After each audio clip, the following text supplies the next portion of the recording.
Tataranta ka ba? Yes, ma. Kasi mo yung buhok mo. Narinig ko kasi 2 seconds. 30 seconds wala. Sabi ko, sumuko ako agad. Sabi ko, kahit anong gawin ko, hindi ako abot sa 2 seconds. Live na live pa rin ang weekly finals ng Breaking News! Ngayon, susubukan naman natin ang kanilang galing dito sa Barangay! Yes, magbibigay kami ng tigi-isa at magkaibang issue para sa natutunggaling muses. Bawat panig ay bibigyan ng 2 pagkakataon para depensa ng kanilang punto. May 20 segundo sila sa bawat turn o ikot. Iba yung hair mo ngayon, ano? Yeah. Ano yan? Kamukha niya si Jare. Yes, Jared. Oh, Chewing ka ni Jared. Ito Tito pala. Tito Jared. Ayan na, yes, yes, yes. Nag-enjoy ako sa kwentuhan. Tapos bigla-bigla na nababagi yung pangalan dun sa... Eto na, 3-way barangay na magaganap sa ating muses. Kaya naman tawagin na natin. Pabalikin na natin sa gitna ang ating mga viewers, si Chris, si Sisi at si... Danica. Oh! Yes. Okay. Check muna natin ang mga buzzers kung gumagana. Chris. Alright. Sisi? Sisi. Oh. Danica. Okay. Sasabihin ko ang issue at kailangang hintayin ang aking hudyat bago mag-buzzer para makapili ng panig at kung sino ang unang sasagot. Kung handa na, kamay sa nose bridge. Nose bridge. Nose bridge, Danica. Okay. Ang ating issue ay, ano ang pinaka-nakakatakot makasalubong sa gabi? Una, asong galit.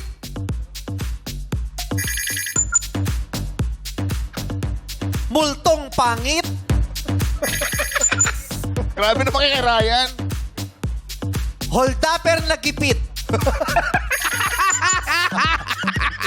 Bakit para iba yung uniform ng huli? Tingnan niyo ha. Pinagpegi pong shot silang tatlo. Ba't iba yung sa kanya? Parang walang kabanat-banat yung... Oo nga. Ba't ganun? Bakit ang order ko si Ayon nang dumating si Teddy? Maloris yung teaser. Patingin ng chan. Patingin ng chan. Oh. Grabe, butete. So ayan ang mga pagpipilian ninyong punto. Ano ang pinaka-nakakatakot makasalubong sa gabi? Asong galit, multong pangit, o holdaper na gipit? Parang go, go, go! Okay, ang Yes, nakapit natin Chris. si Chris. Chris, ano ang pinipili mo? Holdaper na gipit! Okay, para sa'yo, ang pinaka-nakakatakot makasalubong sa gabi ay yung holdaper na gipit. Okay. So, ikaw ang unang pumindot, kaya kailangan mo ring ipamigay yung 2 pang punto. Para kay Sisi, ano ang gusto mong puntong ibigay kay Sisi? Asong galit. Asong galit. Yung asong galit, yun ang ipaglalaban mo. Paano yung asong galit? Magre-wrecking ball din. Oo. So, wala ka nang magagawa. Danica, ang mapupunta sa'yo ay ang multong gipit. Pangit. Paano ba yun? Multong ano? Pangit. Multong ha? Multong pangit. Paano ba yun? Paano ba yun, Paano yung Danica? multong pangit? Danica. Paano yung multong pangit? Ah, Ay, hindi niya alam. Hindi niya wala siyang idea kung ano itsura ng multong pangit kasi Yeah. lumaki siya na punong-puno ng kagandahan. Yes. So para hindi kayo malito, ayan ang mga punto ipaglalaban nyo na sa tabi ninyo, ha? Okay.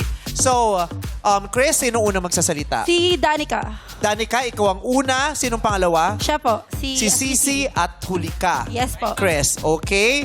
So, ikaw muna, Danica, then Sisi, then Chris. Uulitin ko. Ano ang pinaka-nakakatakot makasalubong sa gabi?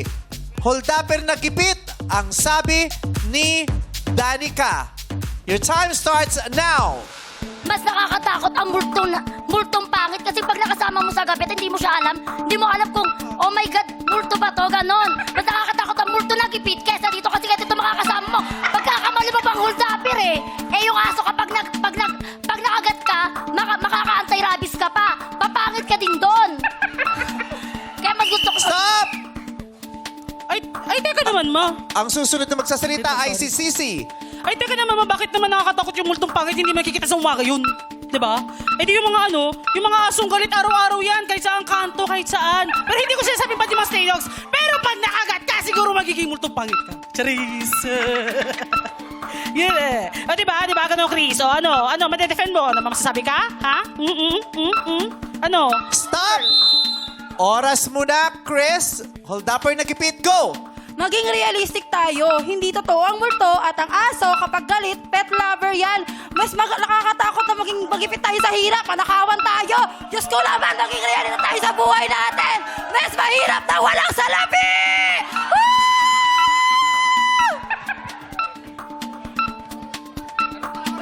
Hoy! Ang multo... Stop! Wala ka ng oras. Kailangan mo nang ipagtanggol sa huling pagkakataon ng punto mo, Danica. Ano sinasabi mong walang salapi? Anytime pwede mo yung kitain. Eh yung hold up, eh yung gipit. Kapag nagipit ka, pwede kang patayin niya. Sa tingin mo, makakapagtrabaho ka pa kapag nagkapera ka? Sige nga.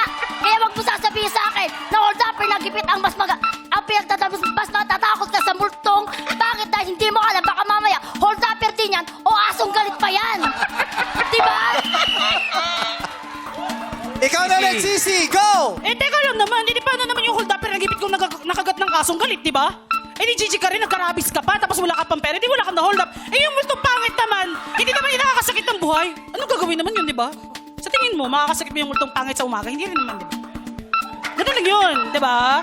Oh, ano kayo? Anong kayo dalawa? Ano, may masasagot kayo? Wala. Wala din. Last chance mo na, Chris. Ate, walang multo sa panahon ngayon. At ikaw, may anti-rabies. Ano pang disilbi ng mga yun? Diyos ko naman, pag wala ka pera, lagot ka sa mama mo! Woo! Pera! Pera! Pera! Hindi ka para mag-welga. Kailangan mo makipag-debate, girl.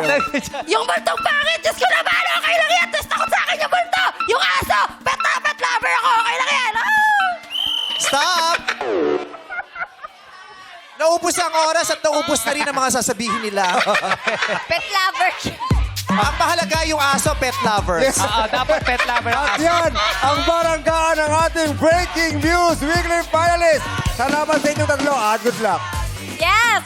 Jugs and Sean and Jackie, anong balita dyan? Ito na! Hello. Sa taas para ko sabi ng ating mga board members! Yes, ito na nga. Ano kaya ang nais niyang sabihin sa naganap na baranggaan ng ating mga Muse board member Rufa? May ano pong masasabi ninyo? Okay. I'm a judge here, so order in the escort, please. Yes, and then my escort is Kyle and Ralph. Yes. So, it's very fun Saturday, yes. So, grabe pala, no? Ang masasabi ko sa tatlo ba na debate, magaling sila magdebate. Pero nagkaubusan lang sila. Tapos yung boses, parang, alam mo yun, nauubos na yung una, yung pangalawa, puro tanong na lang. Alam ko din yan kasi ganun din ako. I'm on Rocco, yan. And then, tapos yung pangatlo naman, parang gustong-gusto ng mga escort kasi yon kasi parang mahilig sila na nakikita yung babaeng hirap na hirap, yung parang lalagutan na may mahuhulog na. Ganun mga sadista pala, no? So, ngayon alam ko na ang type nila ay kailangan palaban. So, Yes! yun. Maraming salamat po, board Thank you, member thank you. Rufa Board member pala, hindi na Oo, judge. board member. Yes, Dito board naman member. tayo. Ah, yes. Kausapin naman natin si Ano board na? member Kyle. Ano masasabi mo dun sa suot ni Paring Teddy? Hindi siya. Debate ito sa debate. Ang masasabi ko sa debate, actually, all in all, ang masasabi ko sa kanilang tatlo, thank you dahil tinuro mo sa amin, hindi lang sa akin, pero sa mga nanonood, kung paano magmahal ng sarili. And yung sa debate nyo, buti na lang hindi kayo nagkainitan, pero ang galing nyo talaga. So, thank you. Maraming salamat, board member Kyle. Kaya naman, back to you. Yes, maraming salamat sa ating mga hurados para sa araw na to. Pero kung tayo ang tatanungin, because we still have 2 minutes. Yes. Anong mas pinaka-nakakatakot makasalubong sa gabi? Parang, Yung hold-upper na gipit, asong galit, o multong pangit? Ikaw? parang ano din, nakakatakot din yung hold upper na gipit eh. Oh, Ikaw? yun din ako, hold upper na gipit. Ikaw? Ako, asong galit. Okay. Ikaw. Kasi mas lover ako. Asong galit din. Bakit? Bakit? Para kampi kayo, kampi kami. O ngayon magdebate Ayan, tayo. On the spot to. Kampihan pala, Ano sa kampihan. atin? O, asong galit. Okay, go. Mas nakakatakot ang hold-upper na gipit dahil wala ka ng pagkakataon pag nakita ka niya talagang may gagawing di maganda yan para sa'yo. Kasi nga, gipit na gipit siya eh. Kailangan may makuha sa'yo para sa pamilya. Ginagawa lang yun dahil gusto niya i-survive ang kanyang family. Mas matakot kayo sa asong galit. Dahil pag nakita ko yung hold-upper na pangit, baka ipakagat ko pa yan dun sa asong galit. Tingnan ko yung pang-hold up pa yan. Hindi kami hold-upper na pangit. Ang pinipili hold-upper na gipit. Kasi, kaya lang naman siya naging hold-upper. Bakit may hold-upper kasi- bang pogi? Depende sa preference mo. Pag hold-upper ka, pangit yun. Kasi pangit yung kriminal Pagkakit ginagawa. ugali. Oh. Oo, masama yung ugali. Pero hold-upper na nga sila. Gipit pa. So, doble talaga yung nararamdaman nila. Nakakatakot talaga yun. Baka makapatay sila. Asong galit pa rin. Bakit? Sigurado ko lahat tayo nakaranas niyan. Di ba? Yung galit na galit yung aso, hahabulin tayo. At Correct. yung sinasabi mong hold-upper na gimit, I'm sure, nakasalubong ko Correct. siya, asong galit yan. At yung hold-upper na yan, pag pinatay niya yung aso, bukod ng hold-up na siya, makukulong pa siya dahil sa pinagpagpatay niya at tinapakan niya ang karapatan ng aso. Pero pag yung aso, napatay niya sa rabies yung tao na yan, hindi makukulong yung aso pag pinatay niya yung tao. Eh, bakit kung asong galit? Ba't ikaw kabayong galit tsaka unggoy na galit? Ganun pa ang gusto mo. Nagkalit talaga kami sa hold-upper na paho. Wala naman doon ah! Wala naman doon! Hindi ka matakot sa ano? Hindi ka matakot sa sa hold-upper na gipit. Bakit? Mapurol yung dala. Hindi pa talento! Hindi kami Sa natatakot. palagi mo hold-upper, kami tatakot kami, ang puti-puti. Bulto pala. Maraming pong salamat. Malalaman na natin ang resulta sa pagbabalik ng our show. All time It's showtime. Sakto, 4 seconds left. So, ayan na. Magdasal lang tatlong naggagandahang kababaihan ng iba't ibang barangay. Dali, i-anunsyo ko na kung sino ang ating breaking news ngayong linggo. Ang ating breaking news pa for the week ay manggagaling sa Barangay Ugong o baka naman sa Barangay Batasan Hills. Papayag ba ang Barangay Tandang Sora?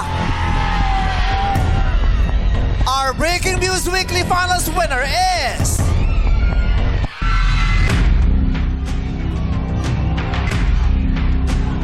News number 3, Danica Jaime ng Barangay Tandang Sora, Quezon City! Congratulations! Mag-uwi ka ng Sash Trophy at 20,000 pesos at babalik ka pa sa final! Maraming salamat naman kina Chris at Sisi sa pagsali.